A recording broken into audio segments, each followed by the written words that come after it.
Hello folks, and welcome to a new semester and the e-learning or online presentation of Introduction to Social Welfare. This is Social Work 106.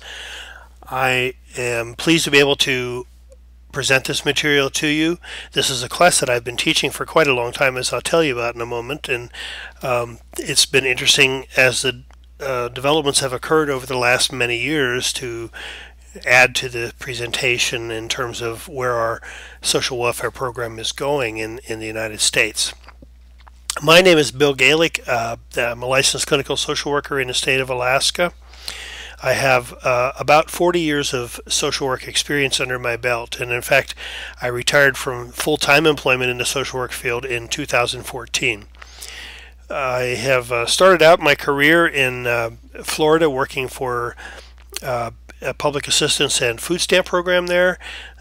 Moved into child protection and worked in child protection in Central Florida for about 5 years before moving to Alaska, where I spent most of my adult years in 1987. I spent the first 7 or 8 years there working as an outpatient therapist at the mental health center, and in 1995 moved over to the state of Alaska and began supervising the child protection unit in the Kenai office at that time.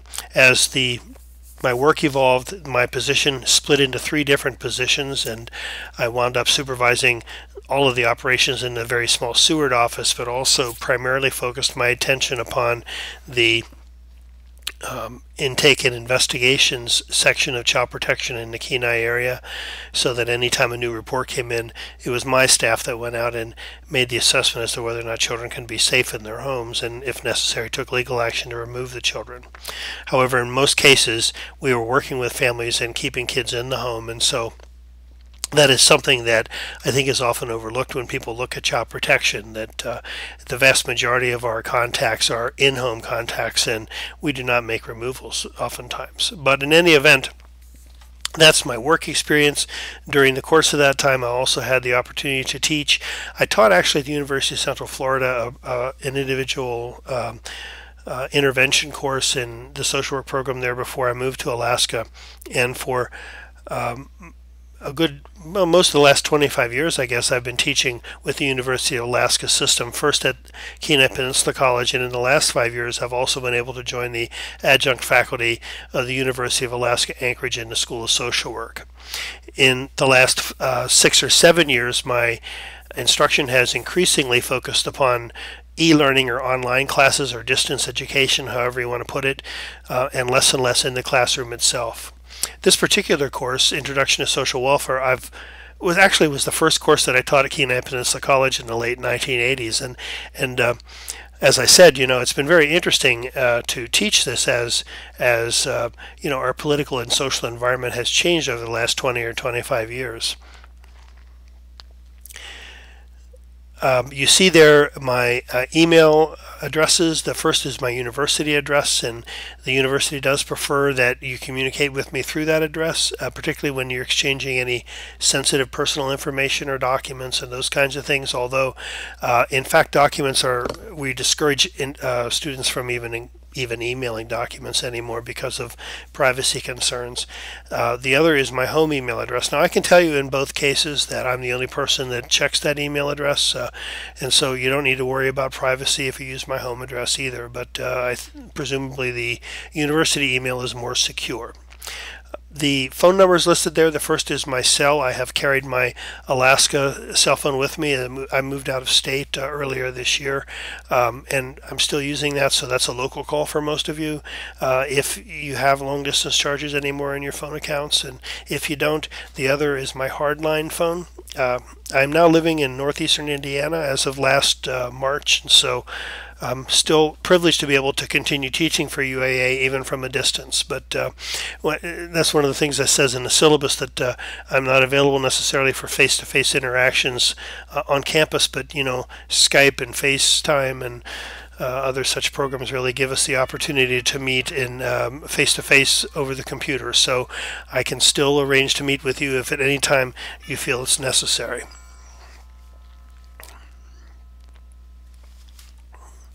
There are 3 textbooks in this class. The first is a text that actually I've been using for most of the time that I've taught this course. I strayed and went with another text for a period of time and found that it just didn't offer the kinds of information I wanted, and so I came back to this particular text. But this is now in its 7th edition.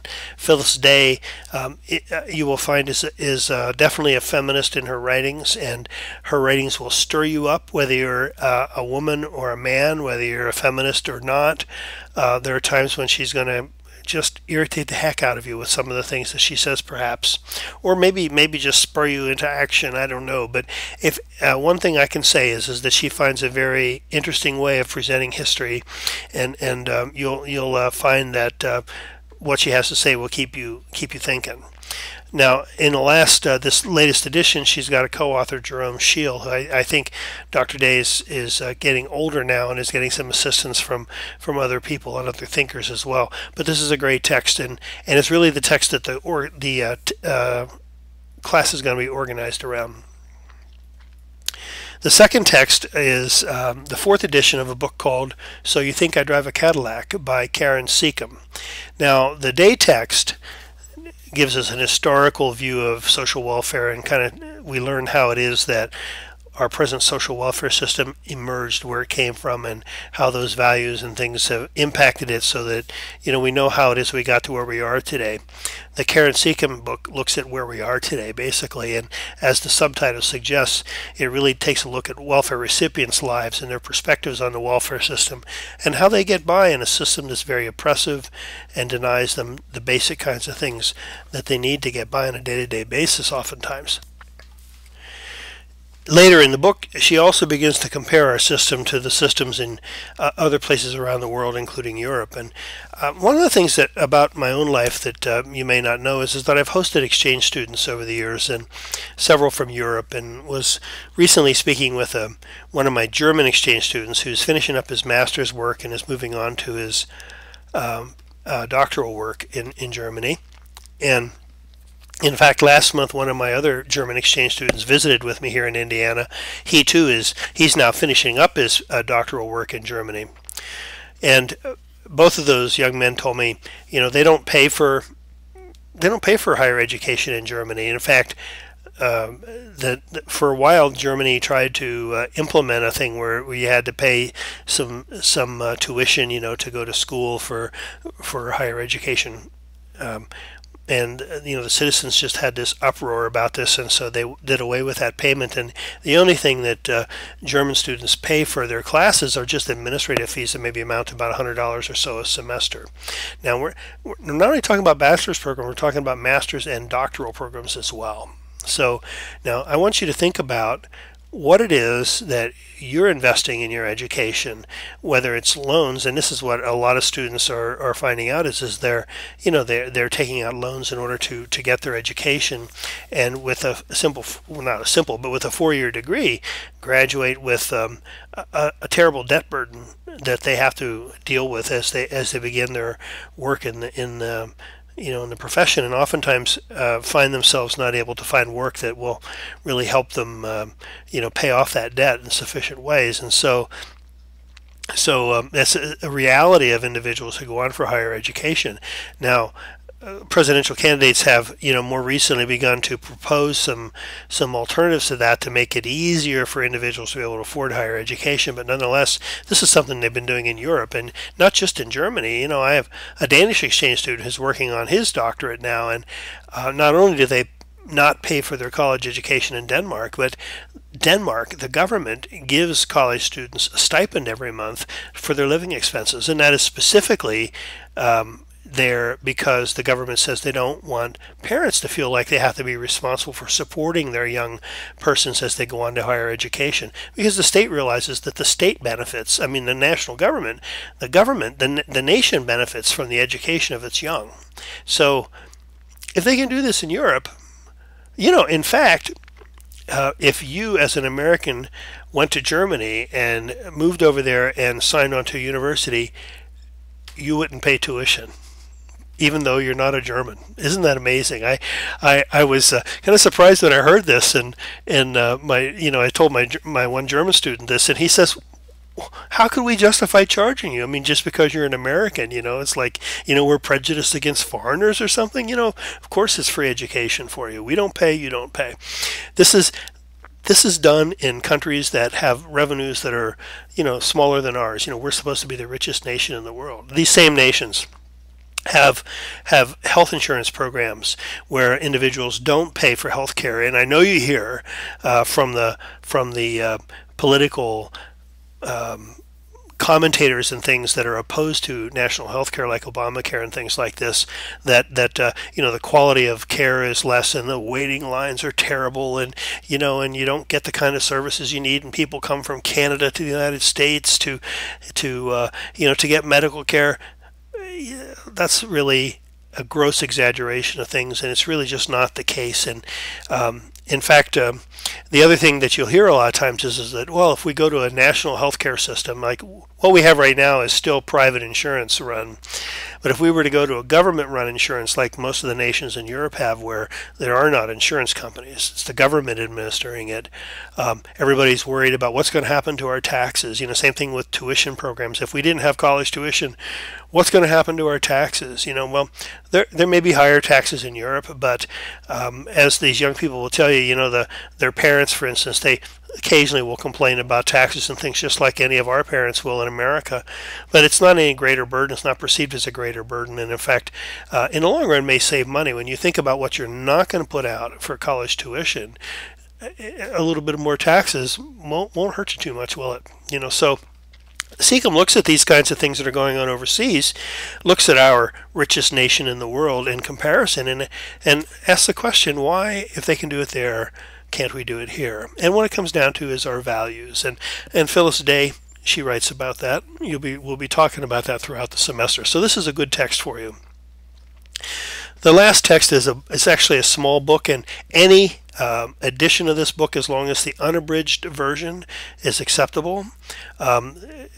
I think Amazon and other places you can probably download it for free now, but be sure that you get the unabridged version. This book is over 100 years old and was written at the time when the Bolshevik Revolution was about to occur in Russia, and socialism was really spreading in many nations in Europe and other parts of the world. And in fact, kind of drawing a comparison with debate over immigration with the Latino population in America today, 100 years ago, the worries were about Europeans. And in fact, because of the fact that socialism was spreading over there, some of the European immigrants, when they got to America, couldn't find work and were told it was in the West. And so they were hitching rides on freight trains and things going west, and called hobos or tramps, looking for work.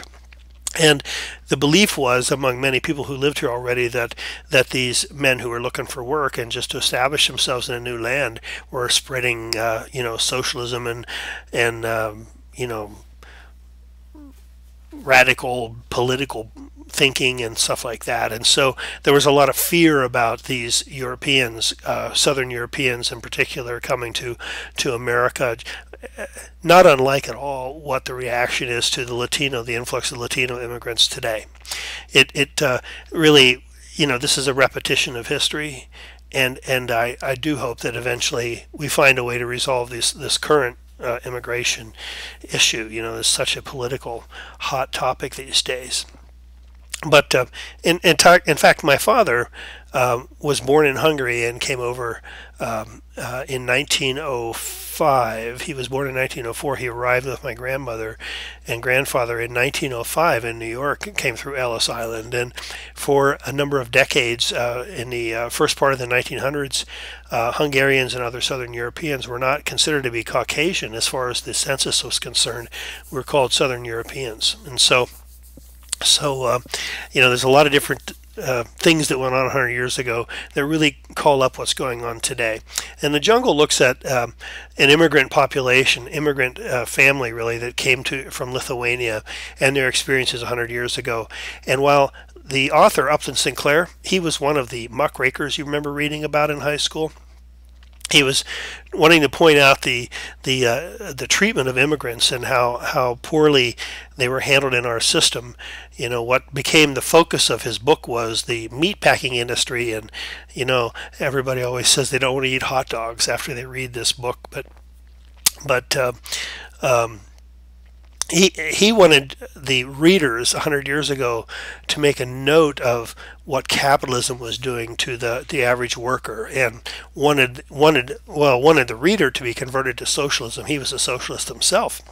What happened was the middle class read this book, focused on what impacted them, which was the conditions in the meatpacking industry, and you know, all these new laws about inspections of meatpacking and everything like that got passed. The whole immigrant issue was kind of ignored, much to his, you know, his disappointment. But he was known as one of the muckrakers in those days. And so when you read the book, you're going to see that he wants you to kind of subscribe to socialism.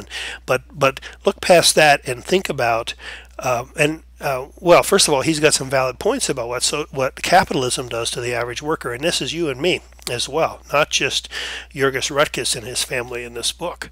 How it really kind of chews us up and spits us out for the profit of others, you know, and this is all the kinds of things he's looking at. Think about that, but also consider that there were no social services in place 100 years ago, and so the protagonist, Jurgis, you know, and his family really are left on their own, and this is an example of what America would be like if we didn't have social work, social services, social programs, government intervention in areas like the work site and things. And so it's a good book to read, and I think you'll like it. You'll read this book and you'll do a paper on it, and then we'll set that aside.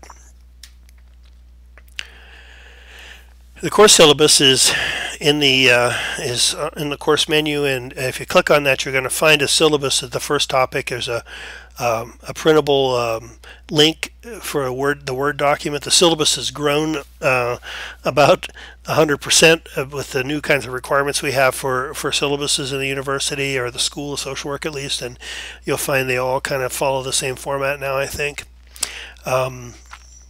Not exactly organized the way I'd organize them, but that's the way we're asked to organize them, and so I'm doing as I'm told here. But you'll find that there's very important information in there, so please be sure to read your syllabus from front to back and ask any questions that you have about it. Don't let any confusion linger on this. Now, most of the information in the syllabus is repeated in the course 2 or 3 different times, and if you find, for instance, that I've changed or updated something in the syllabus that I missed in some spot in the course, please let me know if there's any contradictions, because I want to fix that, but there shouldn't be any contradictions. One of the things that is graded is your frequency of participation, and we'll be talking about that in a second. Also, the syllabus talks a little bit about what's appropriate and inappropriate response in your discussion board and journal posts as well. More on that later as well. So the course syllabus spells out how you earn these 720 points total, and you see them broken down here, and we're going to be touching on each one of these items here in the next few slides. But altogether, 720 points plus the opportunity to earn up to 30 bonus points through additional discussion boards as the semester goes along. Your grading scale is pretty much the standard grading scale, you know, 90% and above being an A, and so on. So for participation, as mentioned earlier, attendance is sort of a, you know, how do you gauge attendance when you're on an online course? Well, Blackboard tells me when you check in and check out. Now, I'm not sitting around waiting to see who's checking in and checking out each day, but I can go to a certain spot for the instructor, and it tells me how frequently each student has been in and when they were last on, had last signed on, and those kinds of things. That information plus just seeing how it is that you participate generally in the activities in the course, the discussion boards, the group project, those kinds of things. I get a sense of your involvement from how thorough your comments are, whether you really participate fully or participate, you know, do some of the stuff but not all of the stuff, those kinds of things. All of this is going to go into gauging whether or not you get your 50 points for participation here. If you do everything that's asked of you in terms of requirements, you can count on the 50 points here without any problem at all. But generally speaking, if you this clock sometimes just drives me nuts. But anyway, generally speaking, an example being in discussion boards, if you can get 10 points for each discussion board participation. That includes your original response to the question for the week, plus 2 responses to classmates' original posts. So sometimes a student might decide to make an original post, but not respond to classmates. You're going to get less than 10 points that way. And if I see that week after week after week, that will probably impact your participation grade there. But generally speaking, it's easy to get your 50 points. You don't have to post everything, every discussion board, those kinds of things. But if I find as I look through the semester that, for instance, you've made your original post, but you didn't respond to classmates' posts, it's supposed to be a class discussion, so that means you have to go in and respond to other people to have a discussion. And so if you're just posting and not really engaging in discussions routinely or something like that, you're going to lose some participation points there. If I hear from your classmates are having difficulty engaging you in the group project, you may lose some participation points there.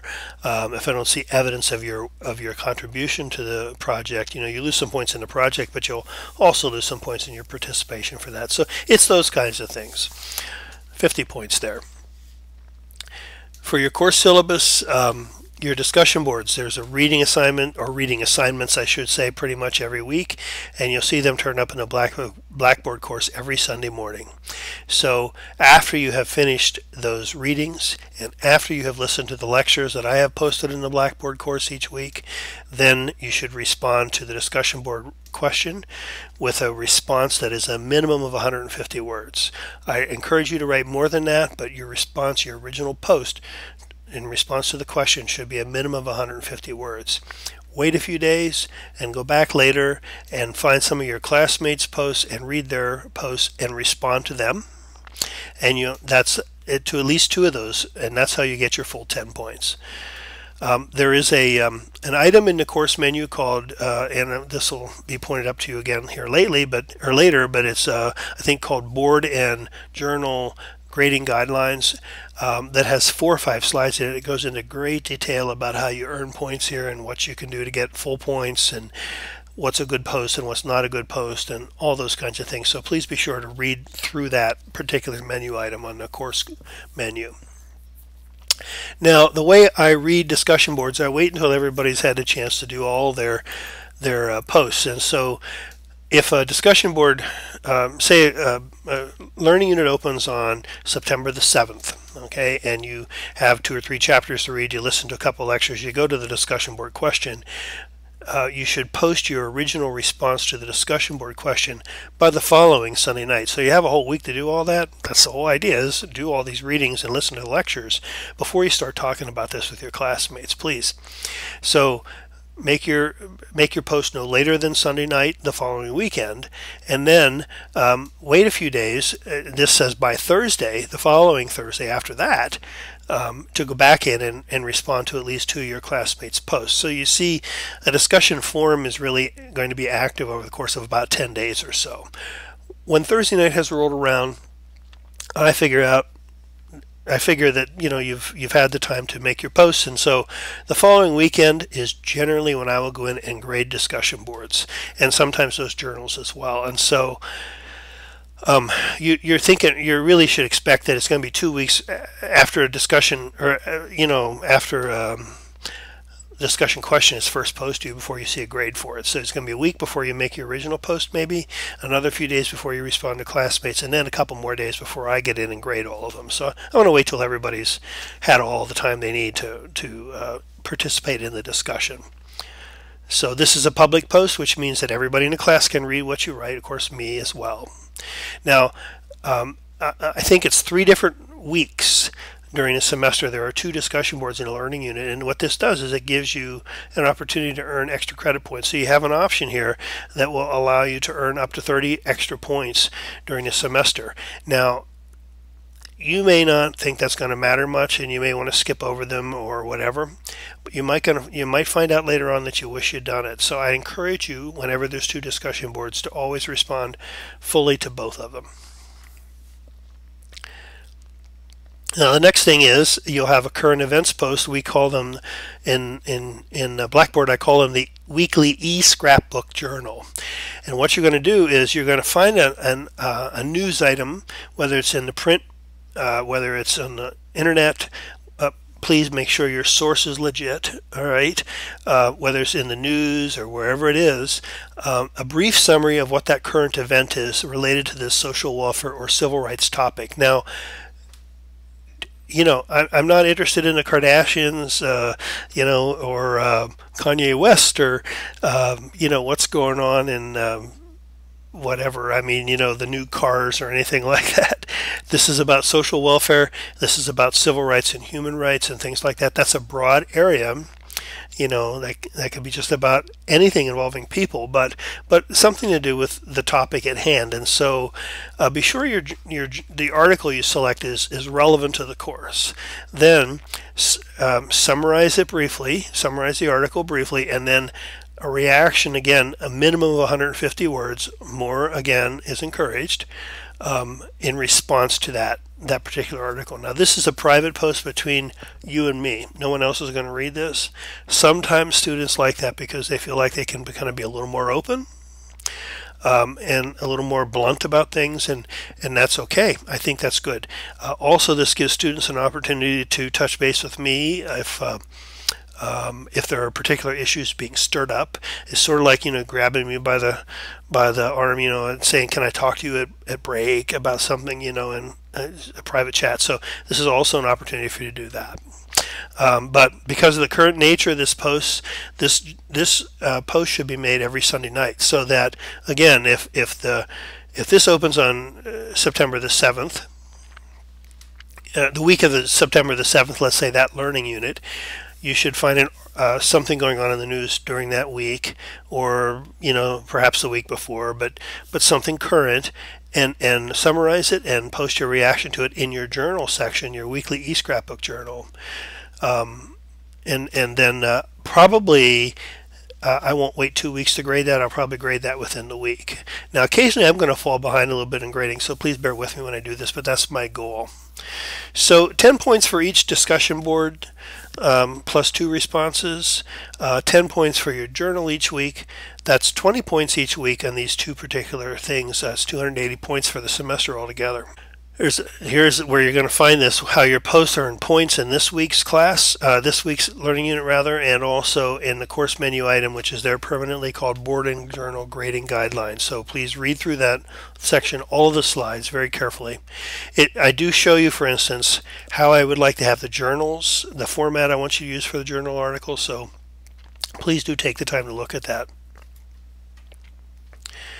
You're going to do, once you have read the jungle, which is somewhere in week 6 or 7, you're going to do a reaction paper 3 to 6 pages long, summarizes the book, describes your reaction, and ties it into course concepts. At least that's what a full credit paper would look like.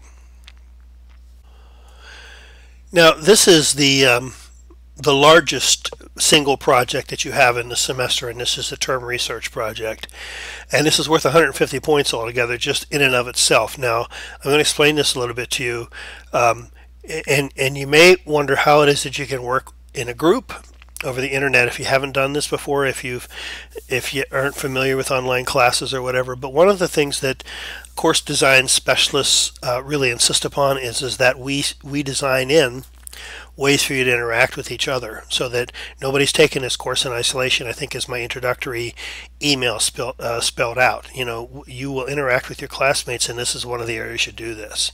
So I'm going to assign you and 1 or 2 other classmates to a particular position on a controversial topic that's related to social welfare or civil rights.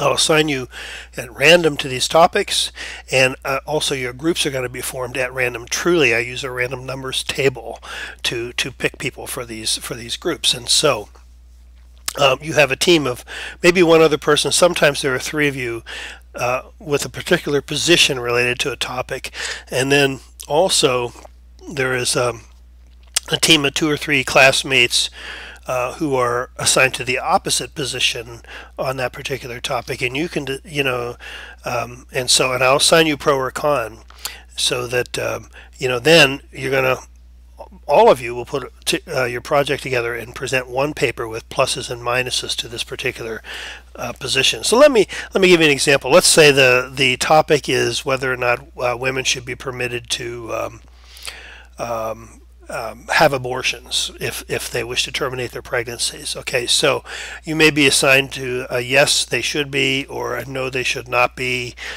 topic. Now, this is a topic, as are others, that stir up a lot of passion in people, and sometimes also religious values and things like this.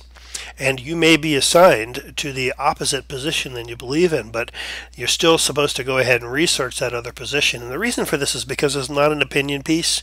This is a research piece. And so you're going to find actually that you learn a lot if you research the position or the justification behind the opposite side's beliefs about that particular topic, whatever it may be. So if you're a pro-choice person as far as abortion goes, and you're assigned to a pro-life position, so to is how they're labeled these days, you know, then you're going to research the pro-life and do your best to kind of say this is why pro-lifers believe that they should, you know, we should think like this or whatever. And then so the pro and the con are get put together in one paper. So you're going to have to work together not only in terms of deciding who researches what on each of the two positions, and you're going to be assigned to no or yes or pro or con, but within that you can decide how to divvy the work up with your partner or partners, and then both teams then will get together, produce one paper, so you can be working with the other team also to produce one fine paper. Once again, very good. Okay, very good instructions are I don't know where it is, but there's a thing called group paper grading and guidelines or something like that, also in the course menu, that is very thorough description of how you should go about this project, what the expectations are for the paper.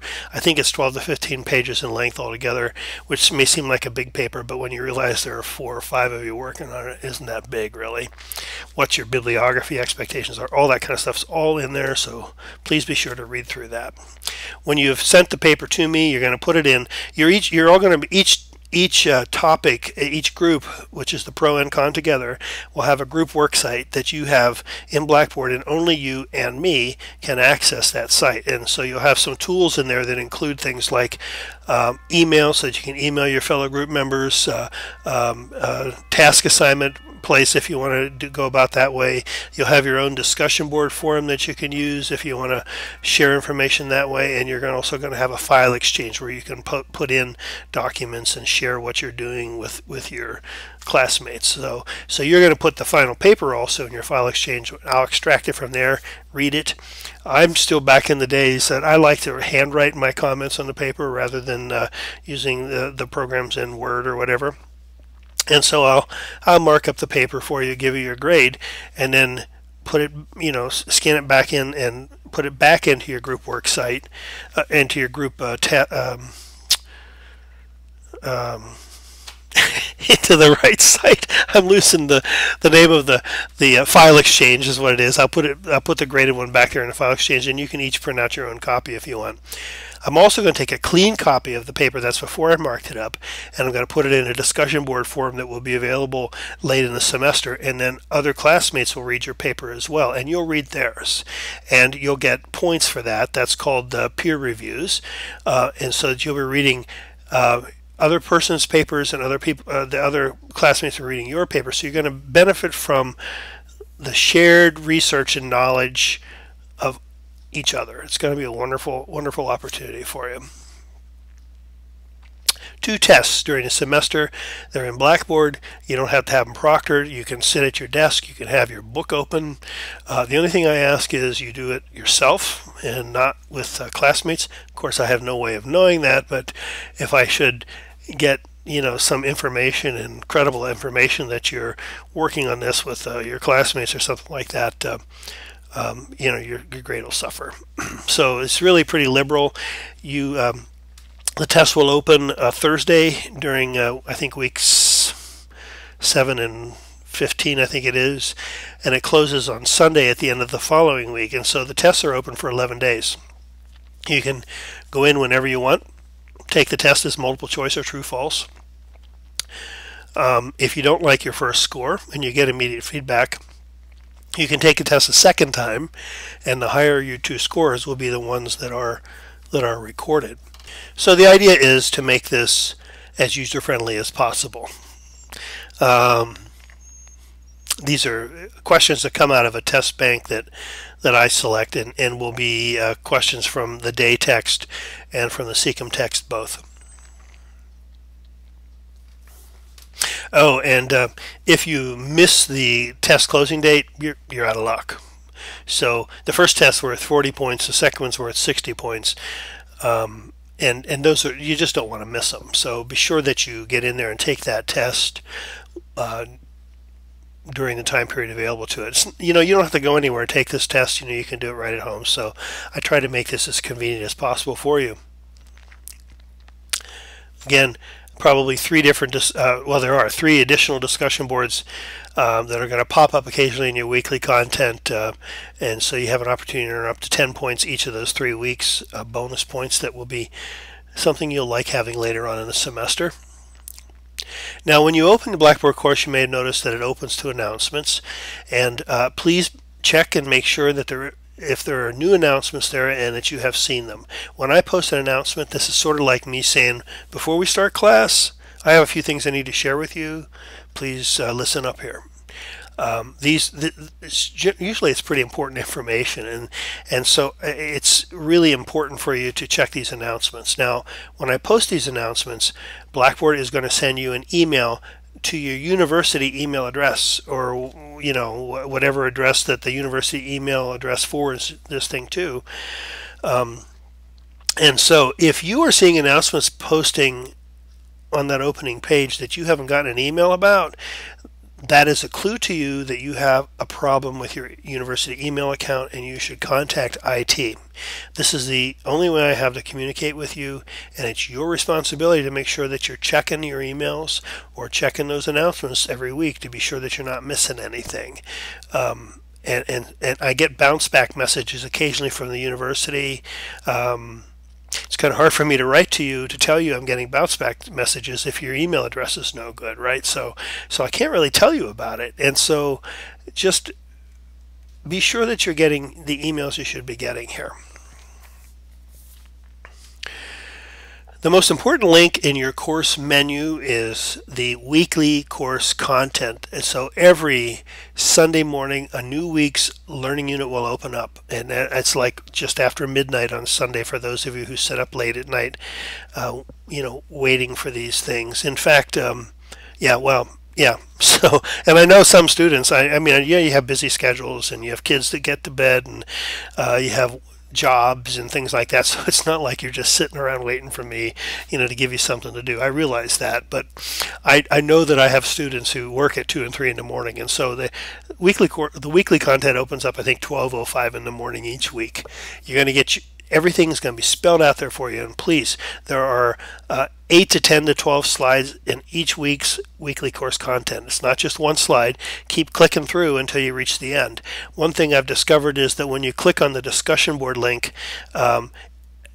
it takes you away from Blackboard, and in order to get back to the Blackboard course where you were, you have to use your browser back button. There's no arrow that takes you back, so the discussion board is not the end, okay? But even though it takes you out of the Blackboard course, so be sure you get back into the Blackboard course. The next thing is going to be your journal. I think actually the journal stays in the course, I'm not sure. And then there are a few other slides as well. Opening and closing slides are ones that I write, and these are intended to give you food for thought as you work through the material and kind of help you pull that information together, and tell you a little bit about where I'm coming from and what I think about this stuff. So you should know that, because it certainly impacts what I share with you. So always be sure that you look each week. You're going to find new material opening up on Sunday morning in your weekly course content. Your readings that are assigned are in there. My lectures are in there, right there in the Blackboard course, so you don't have to go anywhere else. Just click on it right there in the course. If you're running any problems with that, please let me know. The discussion board links are there. The journal links are there. I usually post slides. I post sort of just a file of the slides from that week's lectures, so you have them to refer to and print out if you want, those kinds of things. Very, very important link, and this is really where the class happens. You've heard about Netiquette if you've had online courses, but just a few words about this without going into great detail. But, you know, we learned a long time ago when we started communicating with each other in email that there's a certain thing that is missing in electronic communications. That's body language and tone of voice and eye contact and facial expression and all that.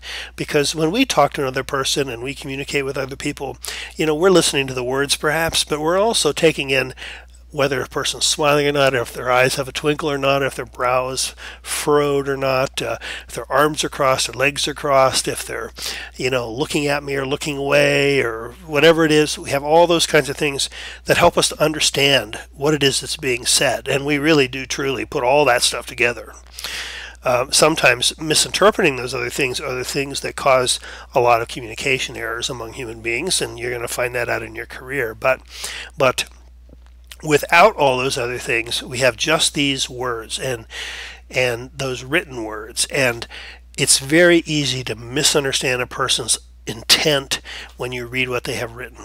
And so, especially when you don't really know them very well. And so, please be aware of that when you write your posts. This does not mean that you must always be politically correct, although I hope, you know, you're going to be aware that there are people of all different shapes and sizes, stripes and belief systems and value systems and histories and experiences in your class.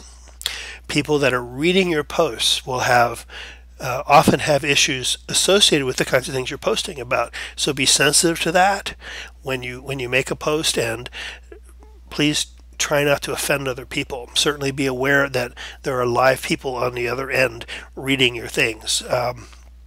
And so this is really about netiquette, you know, and being aware of the fact that, you know, it's very easy to be misinterpreted. Likewise, I would say be kind to other people and forgiving of other people when they make mistakes or they blunder. If they do say something or write something that's offensive or that troubles you, don't snap at them and get into an argument. You can have a discussion with them, you know, but please be forgiving of each other as well. Never make any threats. Don't make post comments that derogate other people. Title IX, I think you've had that training, you know, also requires us to be sensitive to the fact that, you know, with sexual innuendo and comments and jokes and things are just not okay when we interact with others, because we all interpret things very, very uniquely and differently. So just be aware of that and proceed. And I would also say that when you write, and I have this in the course menu, and also in this week's content, I think I have a thing about writing professionally in this class. We don't use chat language. These are not chat rooms. So no LOLs or, you know, ha-has, or don't, you know, I don't want to see chat language. I want to see words spelled out. This is a college class. This is a professional class. You are going to be writing professionally as a social worker. Writing is going to be very important, and so practice that now and get used to it. And so use real English, please. And maybe I'm an old fuddy-duddy, but I do not want to see shortcuts that look like you're writing a text message or making a Facebook post, because that's not what this is here. Okay, so this week's discussion board is going to be a simple one. You don't have any readings to do. You don't have any readings for this week, in case you haven't noticed that or not. You know, just listening to me all this time, so punishment enough probably. Write a post of 150 words or more that tells us who you are. There's a number of different things you might think about. What do you like? You know, why are you in this course? What's your career going to be? Where have you been? Are you married? Do you have kids? You know, do you have puppies? You know, do you like music? Whatever it is you want to write about it, okay? And just give us an idea who that person is behind that name, because this is one way of starting to get to know each other a little bit. I have, you can see about me in the contact your instructor, and I need to get in and actually make a post in this week too and tell you a little bit more in case anybody's interested. Nobody ever writes back to me, but that's okay. Anyway, and remember then the other thing is go back after a few days, find some of your classmates and maybe if I got some classmates that share common interests with you, let them know that, or just welcome them or whatever it is. But remember your original post describing yourself, and then go back later and at least two responses to your classmates' posts, okay, of the same ilk. I also say, if you like to attach photographs, please do, because that just makes them all the more interesting. This weekend, anytime you can put pictures in. Not required by any means, but I just encourage you to do that, because it just is more fun sometimes when you get to see faces and can put faces with the names. As far as your journal goes, you don't have a journal entry this week because I wanted to give you just a little bit of time to think about this. So in the next week, take a look at all of the different kinds of things that are going on around us that are related to social welfare, social work, civil rights, those things. And again, here's some examples of that: programming, budget, education, civil rights, racism, sexism, ageism, healthcare reform, immigration, same-sex marriage, gay rights, etc., etc., etc.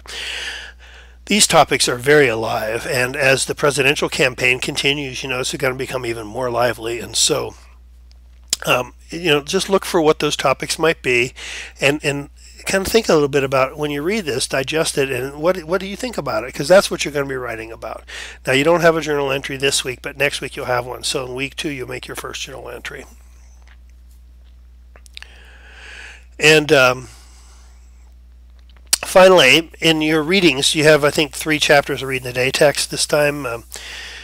So really probably have a little bit of reading to do this week, because 3 chapters is a lot of reading for next week. But actually, you aren't assigned this yet, are you? But you're going to be assigned the first 3 chapters next week, and so get a head start on it and start reading the day text, and pay particular attention to the 9 American values that she describes in chapter 1, because this is one of these foundation concepts that we're going to be referring back to all semester, and really she builds a lot of stuff upon these values. So get familiar with them.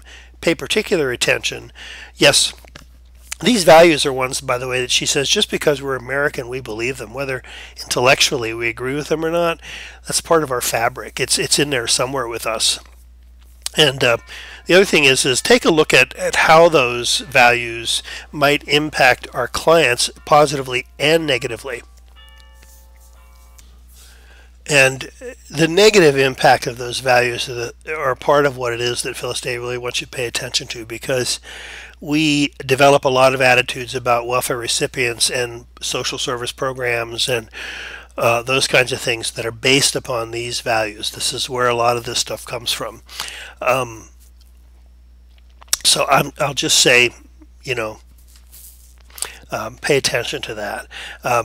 Consider your own attitudes and beliefs and how they're reflected in these values. And if they're not, again, keep in mind that Phyllis Day and I would also tell you that more than likely, even though you don't intellectually subscribe to those values or 1 or 2 of those values, they're in there.